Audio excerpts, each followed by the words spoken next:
नमस्कार दोस्तों, हमारे सामने प्रश्न है कि मेंडलीव की आवर्त सारणी तथा आधुनिक आवर्त सारणी में दो अंतर लिखें। हमें ये बताना है कि जो मेंडलीव ने आवर्त सारणी बनाई थी और आधुनिक आवर्त सारणी उसमें दो अंतर क्या हैं। तो दोस्तों, हम सभी लोग जानते हैं कि मेंडलीव ने जो आधुनिक आवर्त सारणी उससे पहले एक नई आवर्त सारणी बनाई थी, जिसमें उन्होंने जो परमाणु भार था, उन्होंने परमाणु भार को आधार मान करके जो आवर्त सारणी बनाई थी। और जो आधुनिक आवर्त सारणी है वो क्या है, आपके परमाणु क्रमांक पर आधारित है। मेंडलीव ने क्या किया था कि अपनी आवर्त सारणी में जिन तत्वों की खोज नहीं हुई थी उनके लिए खाली स्थान छोड़ दिए थे, लेकिन आधुनिक आवर्त सारणी में उन तत्वों के लिए खाली स्थान नहीं है। तीसरी बात यह है कि मेंडलीव ने कहीं कहीं पर एक साथ दो दो तत्वों को रख दिया था, लेकिन आधुनिक आवर्त सारणी में ऐसा नहीं है।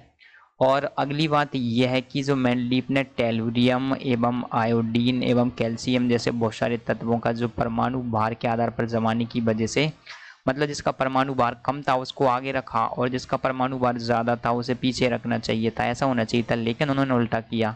इन्होंने क्या किया था कि जिसका परमाणु भार ज़्यादा है उसे आगे रखा और जिसका परमाणु भार उसे कम है उसको पीछे रखा। इस प्रकार से उन्होंने दो तीन तत्वों के साथ में किया। लेकिन आधुनिक आवर्त सारणी परमाणु क्रमांक पर आधारित है, तो जिसका परमाणु क्रमांक कम है उसे पहले रखा है और जिसका परमाणु क्रमांक बाद में उसे बाद में रखा है। तो आधुनिक आवर्त सारणी दोष युक्त नहीं है, जबकि मेंडलीव की आवर्त सारणी दोष युक्त थी। तो निम्न अंतर होंगे।